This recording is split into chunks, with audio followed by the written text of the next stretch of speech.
Welcome guys, welcome back to my channel. আশা করছি তোমরা সবাই খুব বেশি ভালো আছো।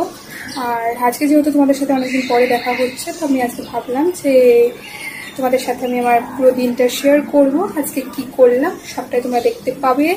আর মেবি তোমাদের থাম্বনেল দেখে ক্লিয়ার হয়ে গেছে যে আজকের ভিডিওটা কী নিয়ে, ব্লগটা কী নিয়ে। তো আজকে চলো আর দেরি না করে শুরু করবো। সারাদিন আমি কি করি তোমাদের সাথে পুরোটাই কিন্তু শেয়ার করবো। আজ আমি ঘুম থেকে উঠে সকালবেলা খেয়েছিলাম হচ্ছে ব্রেকফাস্টে খিচুড়ি, ওটসের খিচুড়ি খেয়েছিলাম। তো রেসিপিটা তোমাদের সাথে কোনোদিন শেয়ার করব। আর এটা হচ্ছে দেশি চিকেন, যেটাকে কিনা আমার মা ম্যারিনেট করছে। এই দেশি চিকেনটা দিয়ে আজকে হবে বিরিয়ানি। আর এইদিকে বেরেস্তা বানানোর জন্য একদমই কম তেলে আমার মা পেঁয়াজগুলো ভাজছিল।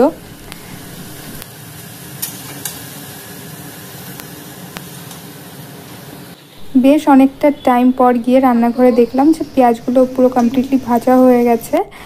আর এইদিকে বারান্দায় তোমরা দেখতেই পাচ্ছ, এসে আমি দেখছিলাম যে এত সুন্দর বৃষ্টি হচ্ছে, মানে ঝমঝম করে বৃষ্টি হচ্ছে।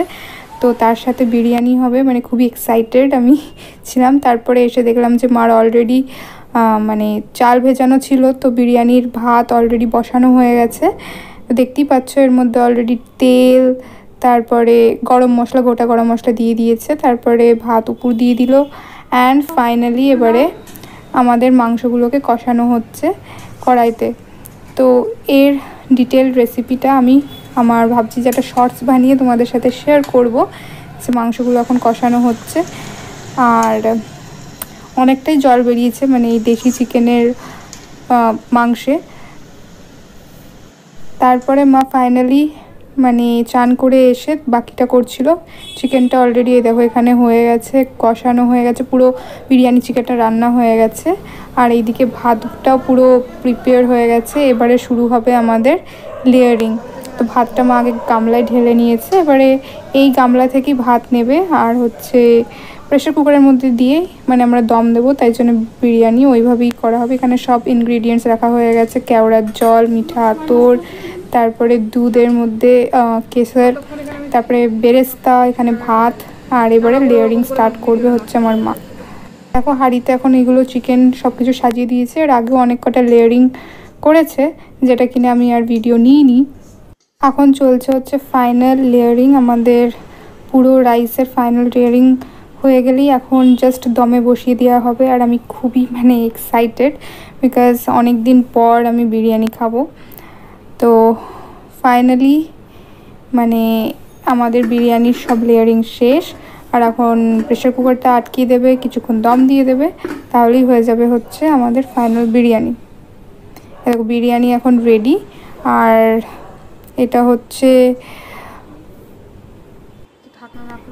বিরিয়ানির ফাইনাল লুক। খুবই সুন্দর লাগছে, একদম দেখে খুবই টেম্পটিং লাগছে। এবারে মা আমাকে বেড়ে দেবে, আর আমি তোমাদেরকে খেয়ে জানাবো যে কীরকম হলো। দেখো ভাতগুলো জাস্ট তোমরা দেখো, এতটাই অসাধারণ লাগছে, এত সুন্দর লাগছে ভাতগুলো, খুবই সুন্দর লাগছে। একদম মানে যেরকম হয় বাইরের বিরিয়ানি এক্স্যাক্টলি ওরকমই লাগছে।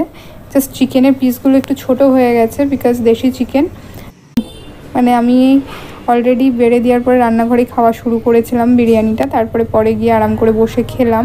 তোমরা ভাবছো যে বিরিয়ানি নিয়েই এত গল্প কেন করছি, কেন কি আজকে সারাদিন এই মা বিরিয়ানি বানিয়েছে আর আমি ভিডিও করেছি।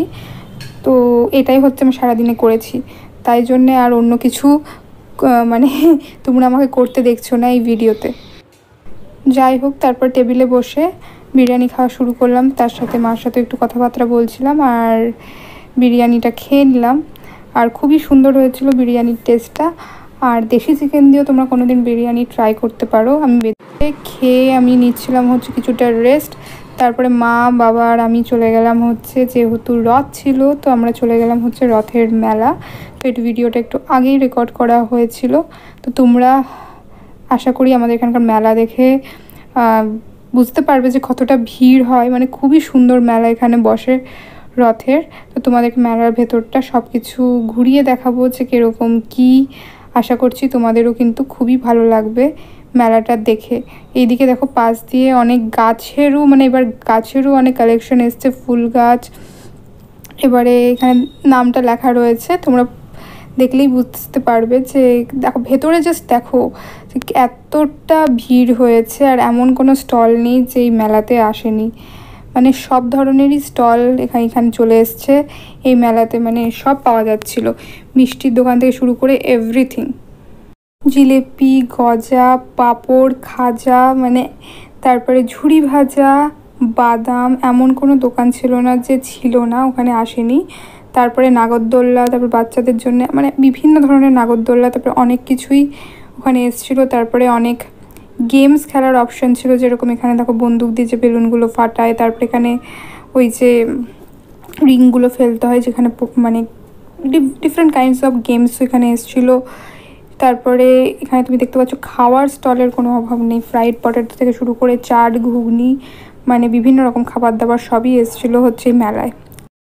আমরাও তারপরে ভাবি যে কিছু কেনাকাটা করব, তাই জন্যে এখানে এই দোকানে চলে আসি যে কিছু কিছু আমাদের ঘরের জন্য জিনিসপত্র কেনার ছিল, তো সেগুলো আমরাও কিনলাম। মানে এত ভিড় ছিল যে পা রাখার জায়গা ছিল না, তোমরা জাস্ট স্ট্রাগলটা দেখলে বুঝতে পারবে এই দোকানে এত ভিড়, মানে কিছু বলার নেই, মানে ফার্স্ট ডে ছিল তাই এত ভিড়।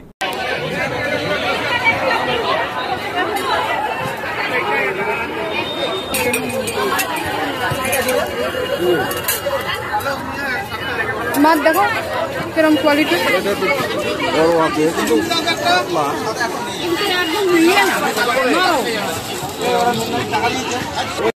ফাইনালি আমাদের যে আইটেমগুলো দরকার ছিল সবগুলোই আমরা মানে যত তাড়াতাড়ি পারা যায় কিনে নিয়ে ভাবছিলাম যে বেরিয়ে পড়বো, কেন কি এত ভিড় ছিল আর এত গরম, তো তাই জন্যে জাস্ট আমরা আইটেমগুলো কিনে কোনোভাবে ভাবলাম যে মেলাটাকে যেটুকুন বাকি রয়েছে আর এক রাউন্ড দিয়ে তারপরে চলে যাব।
মেলা ঘোরার পর আমরা বেরিয়ে পড়ি, আর আশপাশ দিয়ে বেরোনোর পরেও দেখি যে অনেক দোকানপত্র বসেছে, তো যেরকম তারপরে আমরা ভুট্টা কিনি, আরও আমরা বাদাম টাদামও কিনেছিলাম মেলায়, কিছু খাওয়ার আইটেমও আমরা কিনেছিলাম।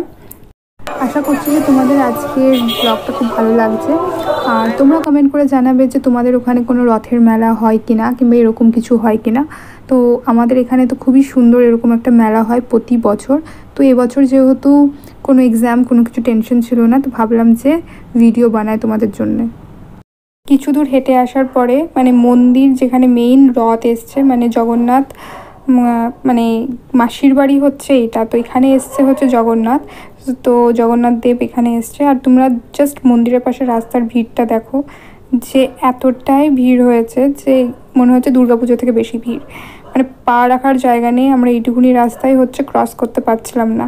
আমরা খুবই ভালো সময় এসেছিলাম, কেন কি ওই টাইমে প্রসাদ বিতরণ হচ্ছিল।